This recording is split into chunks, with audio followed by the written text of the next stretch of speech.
Buenas, soy el profesor Walter Pereira. Vamos a ver hoy la clase que corresponde al capítulo 6 de la materia Costos y Gestión 2. Voy a compartir la pantalla para que podamos ver un PowerPoint con el que voy a desarrollar la materia, el capítulo.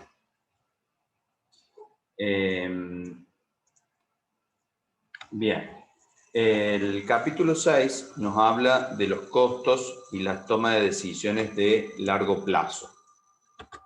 Este capítulo 6, que lo tenemos en el programa de Costo y Gestión 2, habla de la presupuestación de capital, etapas de la presupuestación, la información relevante concerniente a la evaluación de proyectos de inversión, el armado de los flujos de fondos descontados, los métodos de evaluación de proyectos que no consideran el valor tiempo del dinero, donde tenemos dos, periodo de recupero y tasa de rendimiento contable de vengada, los métodos de evaluación de proyectos que sí tienen en cuenta el valor tiempo del dinero, el valor presente neto, la tasa interna de rendimiento y el ordenamiento de esos proyectos de inversión, temas particulares como son de orden fiscal y consideraciones sobre inflación.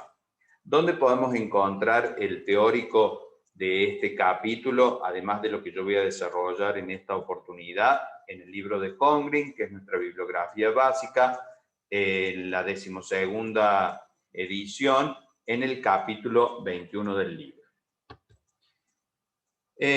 Cuando hablamos de presupuesto de capital o decisiones de largo plazo, tenemos que pensar que estamos hablando de estas decisiones donde nosotros estamos planificando a más de un periodo contable. Estamos hablando de más de un año. Son proyectos de inversión o presupuestos que vamos a realizar en donde esa inversión o este presupuesto de capital nos va a llevar un recupero que sea posterior al año. Es decir, lo vamos a recuperar en varios años. Se llama presupuesto de capital también porque por lo general son presupuestos que aumentan el capital de la empresa. Por ejemplo, una decisión de largo plazo sería comprar una máquina que implica una inversión importante que se va a recuperar en varios años. Esta máquina nos va a ayudar a incrementar la producción, a vender más, y el recupero del valor que nosotros hagamos como inversión de ese capital lo vamos a recuperar en varios periodos. Esto tiene que ver con las estrategias de la empresa. Cuando nosotros hablamos de presupuesto en el capítulo 1, hablamos de presupuestos operativos y estratégicos, presupuestos de corto plazo y presupuestos de largo plazo. Cuando hablamos de las estrategias siempre estamos pensando a largo plazo, estamos pensando a más de un año. Estamos pensando a 5 años, estamos pensando a 10 años. Entonces, esta parte de la toma de decisiones tiene que ver con el largo plazo, justamente con esas decisiones que van a más de un año. Y son inversiones que vamos a hacer y que vamos a recuperar en más de un periodo contable. Holmgren define la estrategia. Podemos definir estrategia de distintas formas. Holmgren, ¿qué dice? Describe cómo una organización empata sus propias capacidades con las oportunidades del mercado para lograr sus objetivos locales. ¿Qué pasa? El mercado nos da ciertas oportunidades. Yo tengo capacidades. La estrategia sería empatar esas oportunidades con esas capacidades que yo tengo. Es lo que Holmgren nos habla. ¿Cómo hago yo para estas oportunidades de mercado con mis capacidades tratar de que empaten, tratar de que se amalguen? Esa sería una visión estratégica. Si para eso tengo que hacer una inversión que la voy a recuperar en el largo plazo, veo si esa inversión me conviene y esos son el tipo de decisiones que vamos a analizar en este capítulo.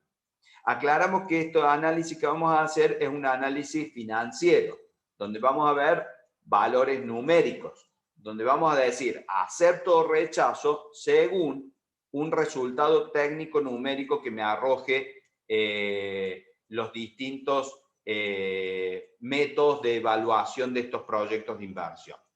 La parte cualitativa no la tenemos en cuenta en este capítulo, pero recordamos que cuando tomo una decisión, no solamente me fijo en factores financieros cuantitativos, sino que me fijo también en cuestiones cualitativas.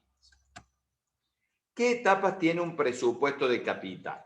Primero, es la etapa de la identificación. Busca distinguir qué tipo de proyectos de gasto de capital son necesarios para cumplir los objetivos de la empresa. Fíjense los ejemplos que están acá. Incrementar ingresos puede ser una decisión estratégica. ¿Cómo hago para incrementar ingresos? Nuevos productos, nuevos clientes, nuevos mercados. Son todas decisiones estratégicas que voy a tomar y que me llevan más de un periodo contable. O puede ser disminuir costos. En ese caso, incrementar la productividad a través de una máquina nueva que me ayuda a ser más eficiente, lograr eficiencia a través de otras decisiones que pueda tomar con incrementos de bienes de capital que pueda comprar, o alguna otra decisión estratégica que yo pueda tomar.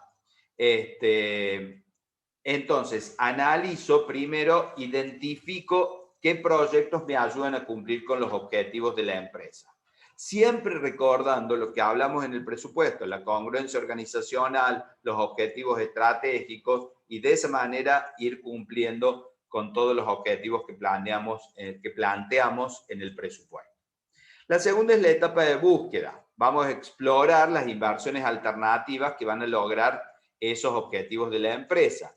Tenemos varias opciones. Vamos a empezar a buscar cuáles de esas opciones pueden ser las mejores para la empresa. Vamos a tomar información. Una vez que nosotros vemos las alternativas, empezamos a buscar información. Vamos a ver cuáles son los costos y beneficios esperados de estas alternativas, cuantitativos y cualitativos. En este caso, vamos a analizar desde el punto de vista cuantitativo, sin dejar de lado la parte cualitativa para ver dentro de las alternativas que tenemos. Y acá es lo que decía antes, que el presupuesto de capital destaca los factores financieros cuantitativos, pero también los no financieros y los cualitativos son importantes. La cuarta etapa es la de selección, es escoger proyectos para implementarlos. Obviamente vamos a elegir proyectos que los beneficios sean mayores que los costos que estos proyectos nos ocasionan. La etapa del financiamiento. ¿De dónde vamos a sacar los fondos para poder hacer esto? Los fondos pueden ser propios, los aportamos dentro de la organización, ya sea por parte de los dueños de la empresa o por ganancias que hemos tenido en años anteriores, o también podemos ir al mercado de capitales o podemos obtener deudas, es decir, podemos ir a un banco para financiar un proyecto, podemos ir al mercado de capitales y buscar fondos en el mercado de capitales con inversionistas que crean en el proyecto que nosotros presentamos y de esa manera lo financiamos, o como decíamos antes, con fondos propios. Y la etapa 6 es la implementación y control. Vemos que los proyectos que nosotros implementamos vayan en el camino que nosotros pensamos, de acuerdo a lo que hemos planificado, y controlamos que eso se esté llevando a cabo respetando el presupuesto. ¿Qué información relevante vamos a tener en el armado del presupuesto de capital? Siempre ingresos y costos relevantes. Recordamos acá el concepto de ingreso y costo relevante, que eran dos características. Tenía que ser futuro y cambiar, no tienen que ser iguales, tienen que ser diferentes. Entonces, estos son los ingresos y costos relevantes que vamos a tener. Y tenemos que tener en cuenta cuáles son los que genera el proyecto que vamos a evaluar. Porque nosotros tenemos ingresos y costos futuros en la empresa, pero como consecuencia de este proyecto de capital que vamos a hacer, analizamos cuáles son los que genera este proyecto de capital propio, ¿sí? Y esos van a ser los ingresos y los costos relevantes que tengamos en cuenta. Que sean futuros, que cambien, pero que genere el proyecto. ¿Qué tenemos en cuenta para el armado de los flujos de fondos? Primero, la inversión inicial. La inversión inicial neta. ¿Por qué inversión inicial neta? Por ejemplo, si vamos a comprar un activo, por ejemplo, queremos comprar una máquina nueva para ser más eficiente, para producir más, vamos a hacer una inversión importante en un activo, obviamente la inversión inicial, que está en el momento cero, va a ser el egreso que tengamos por la compra de ese activo y todos los costos necesarios para que ese activo esté puesto en funcionamiento. Vamos a tener el egreso del efectivo del capital de trabajo. Muchas veces hacemos inversiones que son, si compramos un activo, sería un capital fijo. Y a veces necesitamos invertir en capital variable, que sería capital de trabajo, que es el activo menos los pasivos de corto plazo, los activos de corto plazo también que tenemos. Ese sería el capital de trabajo, es decir, el capital variable. Tenemos un capital fijo, un capital variable. Si yo tendría que poner un ejemplo, suelo poner un ejemplo que me parece que es claro al respecto. Una decisión que tomamos para invertir es abrir, supónganse, una nueva sucursal de en alguna otra provincia. ¿Qué necesitamos? Necesitamos capital fijo, que sería todos los bienes de uso para esa sucursal. Y necesitamos capital variable, por ejemplo, la mercadería que vamos a meter, que vamos a colocar en ese local. Entonces, tenemos el capital fijo, que serían los bienes de uso, y tenemos el capital variable, que sería la mercadería que necesitamos para poder abrir este nuevo espacio, esta nueva unidad de negocio. Y a su vez, si vamos a comprar, supónganse, una máquina y vendemos una vieja, le vamos a restar lo que saquemos por la máquina usada que nosotros tenemos en la empresa. Eso sería la inversión inicial neta. Luego tenemos los flujos de efectivo de las operaciones, que son los ingresos menos los egresos. Tenemos que tener en cuenta, cuando hablamos de flujos de fondos, son ingresos y egresos percibidos, no método de lo devengado. Ventas cobradas, costos pagados, egresos erogables, ingresos percibidos, no devengados. Y tenemos como tercer punto el valor de recupero de la inversión inicial. El capital fijo que nosotros tenemos puede que tenga un valor de recupero al final del proyecto. Puede que lo tenga o puede que no.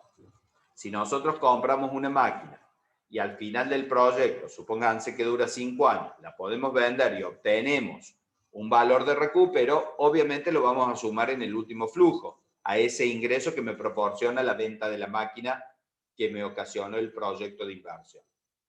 Puede que exista recupero del capital fijo. El capital variable siempre se recupera al final. Y ojo, acá puse cuando dice se recupera la totalidad. ¿Qué totalidad? Se recupera lo que puse en el flujo inmediato anterior. Ahora con un ejemplo numérico vamos a explicar esto. Porque muchas veces se comete un error muy común, que es, pongo el capital variable al inicio y muchos ponen el recupero ese igual al final. Eso es un error. Tengo que ir viendo el capital variable que fui poniendo a lo largo de los periodos y el que recupero al final es el del flujo inmediato anterior, no el que puse exactamente al inicio, ¿sí? Sino que como este capital variable se va recuperando y se va reinvirtiendo, el que voy a recuperar al final es el del flujo inmediato anterior, no este que puse al comienzo. Puede que sea el mismo, pero puede que cambie. Esto por eso lo aclaro y por eso le pongo acá, ojo al hablar de la totalidad. Tener en cuenta esto. ¿Qué métodos de evaluación de proyectos? Bien, tomamos una decisión, tenemos un proyecto, lo vamos a llevar a cabo. ¿Qué métodos tenemos para evaluar? Métodos que no tienen en cuenta el valor tiempo del dinero. Por ejemplo, el periodo de recupero. ¿Cómo lo calculo? Como la inversión dividido los flujos de efectivos anual promedio.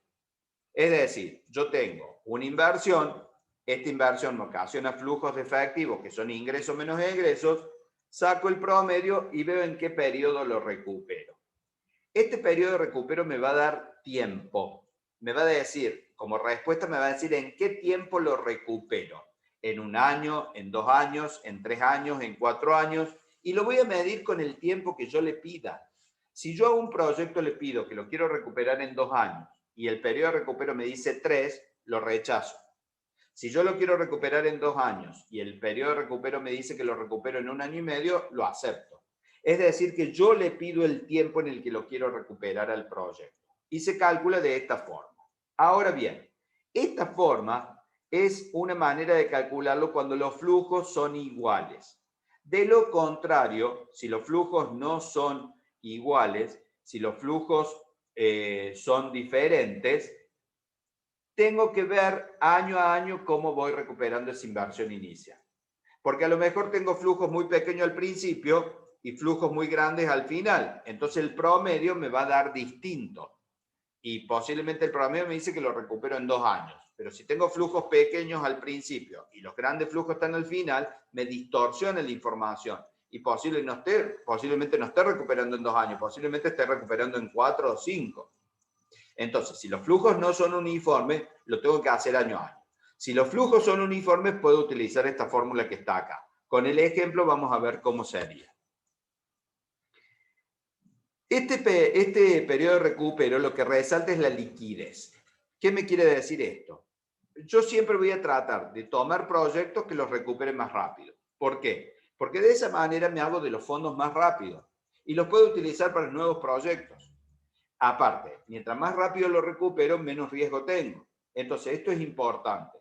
Los proyectos que más rápido se recuperan son los proyectos más líquidos y los que me permiten a mí poder hacer nuevos proyectos, enfrentarme a nuevos proyectos para la empresa.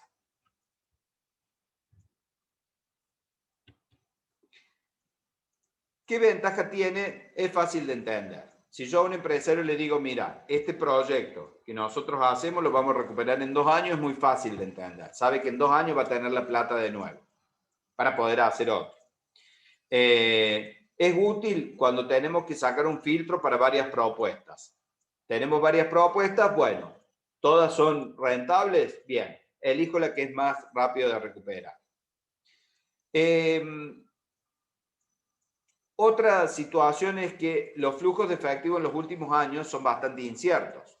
Ni que hablar si estamos hablando en Argentina, que sabemos que el largo plazo es muy incierto. Entonces, mientras más rápido lo recupero, mejor es. Entonces, como tengo flujos inciertos, si bien es cierto, yo los puedo proyectar, los debo proyectar para poder hacer el análisis, mientras más rápido lo recupero, mejor es. ¿Qué debilidades tiene? No tiene en cuenta el valor tiempo del dinero. Ya vamos a ver qué significa esto. No considera flujos con posterioridad al periodo de recupero, porque posiblemente yo recupero en 2 años y no estoy teniendo bien en cuenta todo lo que me genera con posterioridad, que también puede ser muy bueno y muy rentable. Y no toma proyectos con periodo de recupero largo. No, porque por lo general no aceptamos proyectos con periodo de recupero largo. Le ponemos un periodo de recupero corto, por lo que queremos hablar de esta liquidez que necesitamos para utilizar los fondos en nuevos proyectos. Otro método es la tasa contable de rendimiento de vengada. Esto es el ingreso neto anual promedio sobre la inversión inicial y también otra forma de calcular si tenemos un bien de capital es el ingreso neto anual promedio menos la depreciación sobre la inversión de capital. Esto sería como una fórmula contable. Esta fórmula la sacamos de la contabilidad. Fíjense que estamos restando la depreciación, que sería, en otros términos, el recupero de la inversión. Porque si yo compro una máquina y le resto la depreciación, esa depreciación actúa como un recupero de esa inversión que yo hice de la compra de la máquina. Y acá es como que tengo una tasa, justamente se llama contable de rendimiento y de vengada. Si bien es cierto, considero flujo de fondos, pero al restar la depreciación estoy tomando información contable de los sistemas contables financieros de la empresa. Me va a dar una tasa más o menos de rentabilidad del proyecto. Ahora, si yo en lugar de poner inversión inicial en el denominador, pongo inversión inicial promedio, porque considero que la inversión se va realizando a lo largo del periodo, no todo de repente en el momento cero, sino que se va dando, me va a dar el doble de esta tasa, ¿sí? Esto es una decisión que toma la empresa cuál tomar, pero es una tasa que me aproxima al rendimiento que el proyecto tiene propio según las características y situaciones de este proyecto en particular. ¿Qué ventajas? También es fácil de entender. Si yo a un empresario le digo, este proyecto te da el 30%, es fácil de entender que estoy ganando un 30%. Surge de registros contables, lo que también ayuda mucho. Y nos da una idea de cómo se van a ver afectadas las cifras contables que se van a presentar en el futuro con un proyecto. Cómo voy a ver que va cambiando la utilidad que voy teniendo dentro de la organización. Métodos que consideran el valor tiempo del dinero. Y acá pasamos a otros dos métodos diferentes. ¿Qué es el valor tiempo del dinero? Para esto hacemos flujos de efectivos descontados. ¿Qué significa esto? El valor tiempo del dinero es tomar en cuenta que un peso hoy no vale lo mismo que un peso mañana, que un peso en el futuro. Y no estamos hablando de inflación, estamos hablando del valor que tiene el dinero por tenerlo hoy y no tenerlo en el futuro. Yo hoy puedo tener posibilidades de inversión que en un futuro no estén. Entonces, tener la plata hoy tiene un valor diferente a tenerla en un momento futuro. Esto es lo que me mide ese valor tiempo del dinero. Por eso justamente se llama valor tiempo del dinero. Y para aplicar estos métodos tengo que utilizar flujo de efectivo descontado. ¿Qué son estos flujos de efectivo descontados? Es un flujo de fondo con una tasa de descuento, que la conocemos que es 1 sobre 1 más la tasa de descuento. Es decir, es actualizar los flujos de fondo al momento cero. Porque esta tasa de descuento me va a llevar todos los flujos de fondos al momento cero y voy a estar trabajando con valores homogéneos. No como en los dos métodos anteriores, de periodo de recupero y tasa contable de rendimiento de vengada, que no eran valores descontados, eran valores nominales y que son distintos valores en el tiempo. Esto al ser descontados, estoy hablando de valores homogéneos en el momento cero. Y estoy utilizando esa tasa de descuento, 1 sobre 1 más la tasa de descuento. Entonces tengo los flujos de fondos netos actualizados, que están descontados. Uno de los métodos que tenemos es el valor presente neto o valor actual neto, que este método utiliza como tasa de descuento la tasa de rendimiento requerida. Puse acá en la filmina, no es solo la tasa de costo de capital, ojo, tener en cuenta. Yo tengo una tasa de costo de capital en la empresa. La tasa de costo de capital es lo que a mí como empresa me cuesta el capital que tengo invertido. Esta tasa de costo de capital va a ser un promedio ponderado de las tasas que tengo que pagar por los pasivos y del rendimiento que yo como propietario del capital le pido a mi empresa, del patrimonio neto, del capital que tengo. Entonces, yo saco un promedio ponderado entre los pasivos, que sería el capital de terceros, y el capital propio, y esa es la tasa de costo de capital de mi empresa, que es distinta al de otra empresa. Esta tasa de costo de capital no es igual para todas las empresas. ¿Por qué? Porque no todas pagan la misma tasa a sus proveedores, no todas pagan la misma tasa a los bancos que le prestan dinero, no todas las empresas pagan la misma tasa a los acreedores que le prestan dinero para poder trabajar, no todos le piden el mismo rendimiento al capital propio. Entonces, cada empresa tiene su propia tasa de costo de capital, que es un promedio ponderado de las tasas de los pasivos y del capital propio. Esta tasa de costo de capital se puede utilizar para evaluar el proyecto, pero por lo general, si yo tengo un proyecto, le voy a pedir el costo de capital más un riesgo que está asociado al proyecto. Por lo general, la tasa de rendimiento requerida es mayor a la tasa de costo de capital. Yo tengo un costo de capital para poder trabajar. Si hago un proyecto nuevo, es razonable que le pida ese costo de capital más un riesgo que yo asocio a este proyecto. Si tengo una tasa de costo de capital del 20% y yo le asocio un riesgo del 5%, pues mi tasa de rendimiento requerida será el 25% para este proyecto. ¿Qué proyectos acepto? Los que tienen van positivo, que son mayores a 0. ¿Cómo se calcula? Tengo que tomar la sumatoria de los flujos de efectivos descontados y le resto la inversión inicial. ¿Por qué se llama valor presente neto? Se llama valor presente porque tomo la sumatoria de los flujos de efectivos descontados. Al tomar la sumatoria de los flujos de efectivos me está dando el valor presente del proyecto. ¿Cuánto es lo que ese proyecto vale hoy? Yo tomo todos los flujos futuros, supónganse a 5 años, los actualizo, me está diciendo cuál es el valor de esos flujos hoy. ¿Cuál es la sumatoria de esos flujos hoy, que es el valor del proyecto? Si le resto la inversión inicial, me da el valor presente neto. Si esa sumatoria de flujos es mayor que la inversión inicial, me va a dar un valor positivo y lo acepto. ¿Por qué? Porque supónganse que yo invertí 1.000.000 de pesos. Cuando hago los flujos de efectivo descontados, la sumatoria me da 1.100.000. Evidentemente, ese 1.100.000 es igual homogéneo y el mismo valor que el millón.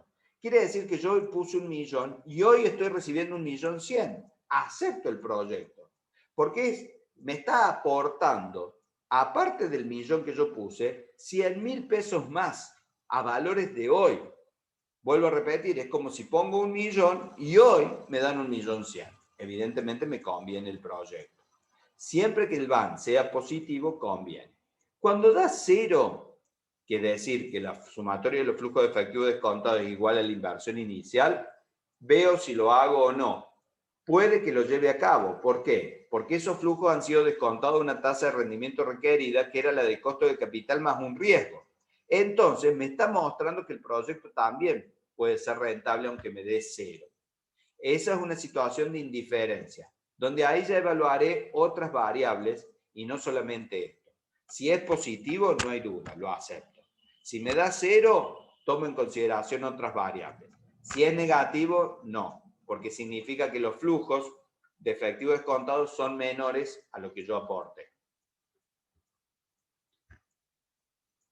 Bien, esto que está en esta filmina es lo que decía antes. Si es positivo, el proyecto es rentable, obtengo más dinero de lo que puse. Y otra cosa importante, yo el VAN o el valor presente neto lo puedo realizar con cualquier calculadora que no sea financiera. Si tengo una calculadora financiera, el resultado me lo va a dar la calculadora. Pongo la información de la inversión inicial, pongo la información de los flujos, pongo la información de la tasa y la calculadora me da el resultado del valor presente neto. Si no tengo una calculadora financiera, lo puedo hacer con una calculadora común, actualizando todos los flujos y que yo ahora lo voy a mostrar con un ejercicio y saco el cálculo del VAN actualizando los flujos, sumándolos y restándole la inversión inicial. El otro método que tiene en cuenta el valor tiempo del dinero es la TIR, la tasa interna de rendimiento. ¿Sí? Esta es la tasa que hace el VAN 0. Es decir, que la sumatoria de los flujos de fondo actualizados, sub T, donde T va a ir de 1 a N, que N es el tiempo del proyecto, menos la inversión inicial es igual a 0. O la sumatoria de los flujos de fondo actualizados es igual a la inversión inicial, es lo mismo. ¿Por qué se llama tasa interna de rendimiento? Porque es la tasa propia del proyecto. Quiere decir que si esta tasa es mayor a la que yo le pedí como tasa de rendimiento requerida, este proyecto me está dando más que lo que yo le pido. Y es obvio el análisis que si acepto por VAN, acepto por TIR. ¿Por qué? Porque si tengo un VAN positivo, significa que la tasa del proyecto es mayor que la que yo le estoy pidiendo. Y la TIR, obviamente, si es mayor que la tasa deseada, implica que acepto el proyecto. Entonces, como la TIR es la que me hace el VAN 0, si el VAN es positivo, significa que la TIR es más alta para poder igualar esos flujos de fondos descontados a la inversión inicial. Esto yo les pido, por favor, que lo piensen tranquilos, tranquilas, con atención, cuando hagan los cálculos y van a poder entender por qué un VAN positivo tengo una TIR mayor que la tasa de rendimiento requerida. Entonces voy a aceptar proyectos que tengan la TIR que sea mayor que la tasa que yo le pido. ¿Qué comparación podemos tener en ambos métodos? El VAN tiene como ventaja que me da un cálculo en pesos. Si a mí me dicen qué preferís, posiblemente diga el VAN, porque me dice cuántos pesos me agrega el proyecto, mientras que la TIR me va a dar una tasa. Y y posiblemente una tasa no sea tan contundente o tan clara como algo de lo que me está aportando en pesos el proyecto. El BAN me está diciendo cuántos pesos me aporta. También el valor presente neto o el BAN se puede utilizar cuando las tasas de rendimiento requeridas cambian a lo largo del tiempo. ¿Esto qué quiere decir? A lo mejor yo tengo un proyecto a 5 años, en los 3 primeros años le pido una tasa y en los 2 últimos le pido otra. Puedo usar el BAN, pero con la TIR no, porque la TIR me da una sola TIR. Entonces esta es otra ventaja que tiene el BAN. ¿Cómo ordeno proyectos que tienen un BAN positivo todos? Fíjense acá, proyecto A, B y C. Tengo una inversión inicial, los años de vida útil 3, 5 y 10, la TIR 22, 20 y 18, el BAN son todos positivos. Quiere decir que las TIR son mayores a las tasas requeridas. Y tengo el valor presente. Fíjense ahí que el IBAN es el valor presente sobre la inversión inicial, me los ordena. En este caso, el proyecto que más valor presente me da respecto de la inversión inicial es el proyecto C, que tiene una vida útil de 10 años. Después el B, que tiene una vida útil de 5. Y después el A, que tiene una vida útil de 3. Posiblemente yo no quiera correr el riesgo de 10 años y diga, bueno, prefiero hacer el de 5. Aunque está ubicado en segundo lugar, prefiero tomar el que recupero en 5 años, porque quiero usar esos fondos para otro proyecto. Pero si yo analizo valor presente respecto de inversión, me está conveniendo el proyecto C. Y esta es una manera que tengo de poder ordenar proyectos con BAN diferentes. Con BAN que son todos positivos, obviamente, que son todos proyectos aceptables. Bien.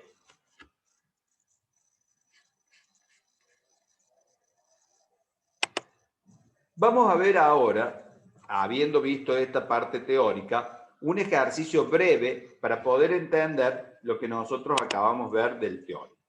Les voy a compartir acá un Excel para analizar el ejercicio que yo planteo. Es un ejercicio muy simple, simplemente para ver el teórico.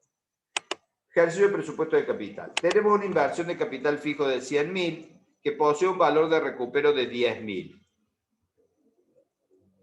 ¿Qué paga impuesto a las ganancias? Yo, por vender el bien pago impuesto a las ganancias por esos 10.000. Tenemos una depreciación lineal constante de 5 años, una inversión en capital variable del 30%, es decir, acá tenemos la inversión en capital fijo de 100.000, el capital variable del 30% de las ventas, los costos fijos son 10.000 pesos por año erogables, que aumentan un 10% respecto del año anterior. Los costos variables son un 10% de las ventas, que es lo mismo que decir que el costo variable puede ser un 10% del precio, por ejemplo. El impuesto a las ganancias del 35% y la tasa que yo requiero es del 20%. Tengo ventas que yo puse del año 1, 200.000, del año 2, 220, del año 3, 242, del año 4, 266, 200 y del año 5, 292, 820. Estos son datos para ver cómo armamos el flujo de fondos. ¿Qué hago para armar un flujo de fondos?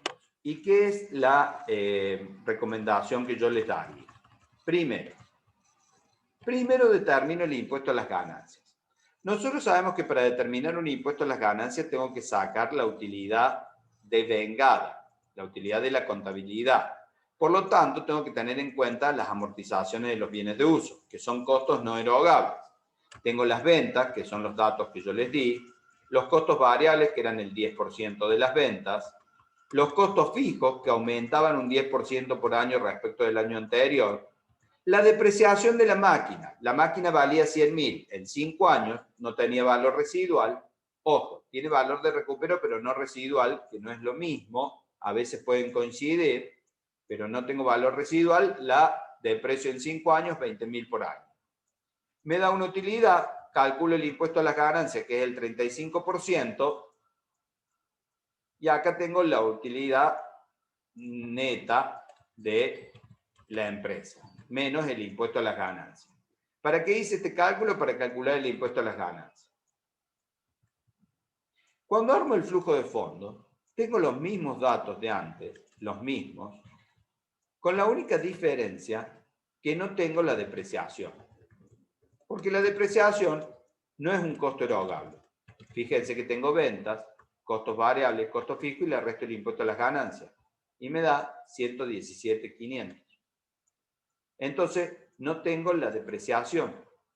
Que si ustedes ven que este flujo de fondo es lo mismo que tengo de utilidad más la depreciación, los 20.000 que tengo de depreciación anual.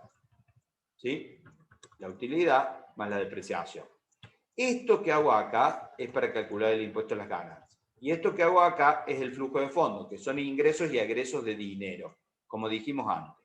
¿Sí? Entonces, como consejo, primero armo el estado de resultados, calculo el impuesto a las ganancias y después armo el flujo de fondo. Vamos a ver la evaluación. Tengo el flujo de fondo, que son los datos que saqué de acá, que ustedes lo van a poder corroborar con este Excel que yo voy a subir al aula. Tengo los flujos de fondo. Pero a su vez tengo recupero de capital variable. Al principio yo tenía capital fijo de 100.000. El capital variable es el 30% de las ventas. Fíjense que las ventas de 200.000 tienen un capital variable de 60.000. Las ventas del año siguiente son 220. Tengo que invertir 66 y lo recupero acá. Las ventas del año siguiente son 242. Tengo que invertir 72.600 que recupero acá. Las ventas del año siguiente son 266.200. Tengo que invertir 79.860 que recupero acá. Las ventas del año siguiente son 292.820. Tengo que invertir 87.846 que recupero acá. Y fíjense que acá no invierto. Por eso recupero el capital variable. ¿Qué capital variable estoy recuperando en el paso 5? Este que puse en el periodo 4. Fíjense que el que puse al comienzo era 60.000. No pongo 60.000 acá, porque yo fui haciendo inversiones de capital variable a lo largo del periodo. Recupero el último. Ahora bien, este recupero de capital variable e inversión de capital variable, yo podría haber hecho la diferencia.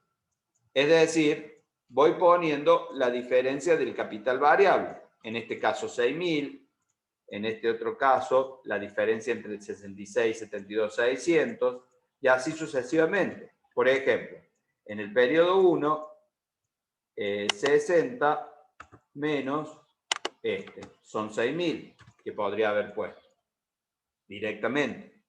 En el periodo 2, podría haber puesto este menos este, 6.600, directamente, la diferencia. En el periodo 3, podría haber puesto este más este, 7.260. En el periodo 4, podría haber puesto este más este, 7.986. Fíjense si yo pongo los recuperos año a año. Este más este. En el primer año pongo menos 6.000. En el segundo año pongo menos 6.600. En el tercer año pongo menos 79.860. En el cuarto año pongo 7.986. ¿Sí? En el quinto año no tengo que poner nada. Si yo sumo esto, que son las inversiones que hice, más los 60.000 que invertí al principio, me da los 87.846. Entonces, si yo pongo acá las diferencias entre recupero e inversión, que serían estas, tengo que tener en cuenta que lo que recupero acá va a ser lo que puse acá último, que es la sumatoria de estas más la inversión inicial. No puedo perder de vista eso. ¿Por qué a veces aconsejo hacer recupero e inversión? Porque si en algún momento llegan a disminuir las ventas Es decir, en este caso que las ventas aumentan, siempre invierto capital. Pero si las ventas llegan a disminuir, en vez de invertir voy a recuperar. Y en ese caso me modificaría un poco los flujos. Por lo tanto, es conveniente poner recupero e inversión. Vuelvo a repetir, si pongo la diferencia, no está mal, pero tengo que tener en cuenta estas diferencias para después colocar el recupero acá. Y no los 60, porque recupero 87,846.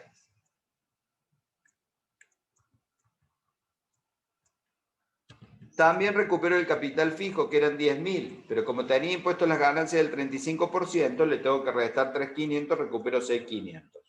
Tengo los flujos de efectivos de fondos netos. Me pide el 20. ¿Cómo es la tasa de descuento? 1 sobre 1 más la tasa de rendimiento. 1 sobre 1,20. 1 sobre 1,20 al cuadrado. 1 sobre 1,20 al cubo. 1 sobre 1,20 a la cuarta. 1 sobre 1,20 a la quinta. Actualizo esto dividido en la tasa de descuento. Estos 111.500 son 92.916 al momento cero. Estos 121.950 son 84.687 al momento cero. Estos 133.445 son 77.225 al momento cero. Todos estos valores están al momento cero, que es el mismo momento de esta inversión inicial, que yo puse 160. Por lo tanto, sumo estos valores presentes, que si ustedes se fijan, la sumatoria de esto es 431.027, que es lo que está acá. Le resto la inversión inicial y este proyecto me está agregando 271.027. Acepto el proyecto. Es como si yo hoy pusiera 160 y hoy me da 431. Me está agregando esto. La TIR del proyecto, yo la calculé por separado, es de un 223%. Aproximadamente, porque da con coma y demás. Acepto el proyecto porque yo le pedí un 20. Este proyecto me está dando mucho más de lo que yo le pido. Acepto el proyecto. Fíjense que pude calcular el BAN con una calculadora común. Yo lo estoy haciendo en un Excel, pero esto mismo que hago con el Excel lo puedo hacer con la calculadora común. Y acá tengo el BAN. La TIR, no. Lo tengo que hacer con una calculadora financiera. O ir probando distintas tasas. Los dos que no tienen el valor, en cuenta el valor tiempo del dinero. ¿Qué tomo? Los flujos de efectivo sin descontar para el periodo de recupero. Fíjense que son desiguales. Esto, si yo lo sumo, me da 776, 113,55. Al sacar el promedio me da 155. La inversión dividido el promedio me dice que lo recupero en un año 0,3. 0,3 son 3 meses. 0,3 por 12 me da 3,6. Son 3 meses. 0,6 por 30 me da 18 días. Recupero en un año 3 meses y 18 días. Si el periodo de recupero es mayor al del... si el periodo deseado es mayor al del resultado, acepto. Porque yo deseo recuperar, supónganse, en un año y medio. Y acá estoy recuperando en un año y 3 meses. Acepto. Si es menor, rechazo. Pero en este caso, como los flujos son desiguales, no es conveniente aplicar esta fórmula del promedio. Es conveniente aplicar año a año. Fíjense que tengo 160. Recibo esto, me falta recuperar 48.500. Voy a recibir esto. Recupero y me sobra. ¿Cuánto tiempo tardo en recuperar 48.500 con esto? Y ahí me dice que tardo un año, 4 meses, que es los 48.500 dividido 121.950 me da 0,40. Quiere decir que tardo un año. 0,40 por 12 son 4 meses. 4,77. 0,77 por 30 me da 23 días. Entonces tardo un año, 4 meses y 23 días. Este me da más exacto que este. Este me dice que tardo 3 meses y 18 días. Este me dice que tardo 4 meses, es decir, un mes más. Me da una idea más acertada de cuándo lo recupero. Fíjense que el último flujo lo tengo grande acá, en el último periodo, que me distorsiona un poco el promedio, por eso me da que recupero en menos tiempo. que en la realidad de acuerdo a cómo se están dando los flujos. Y por último, la tasa contable de rendimiento de vengada, que son los flujos de fondo menos la depreciación sobre la inversión. Los flujos de fondo promedio más la depreciación dividido 5 sobre la inversión inicial me da una tasa del 77,45. Si tomo la inversión promedio, me da un 154,90%. ¿Qué sucede acá? Acá hemos tenido en cuenta el efecto del impuesto a las ganancias. Y yo les dije que los costos fijos aumentaban un 10% por año. Esto no es lo mismo que yo les hubiera dicho que tenía una tasa de inflación. Si yo tuviera una tasa de inflación y le aplico la misma tasa a todo, es lo mismo que si no se lo hubiera aplicado. ¿Qué es lo recomendable cuando hablamos de inflación? Que cada ítem tenga su propia tasa de inflación. ¿Por qué? Porque hay costos que no tienen la misma tasa de inflación que los ingresos. Por ejemplo, si yo pienso incrementar mis precios un 20% por año, y posiblemente tengo costos que en lugar de aumentar un 20, aumentan un 18 o un 17, no toda la inflación es igual para todas las variables que estamos considerando. Por lo tanto, ¿qué recomendación? Aplicar un índice de precio específico para cada elemento de las variables que estoy considerando. Yo en este caso puse solamente un ejemplo con los costos fijos, pero esto lo podría haber hecho, los costos variables se fueron actualizando con las ventas. Las ventas tuvieron un aumento de acuerdo a lo que yo pensaba como empresa que iban a aumentar. Y los costos fijos aumentaron de acuerdo a lo que pensábamos que iban a aumentar esos costos fijos. Ahora, es conveniente aplicar un índice de precio específico por cada variable que estoy considerando en lugar de aplicar un índice de inflación para todo el proyecto, porque si no, no me cambiaría la decisión. Bien, esto está entonces, el teórico y parte del práctico para explicar este teórico que hemos visto. Recomiendo ver el libro de Holmgren para incrementar el teórico que hemos desarrollado, todos los ejercicios de la guía práctica y ver el práctico que se va a dictar al respecto para poder tener una visión más amplia del capítulo. Muchas gracias y esto sería lo del capítulo 6 que hemos visto en el día de hoy.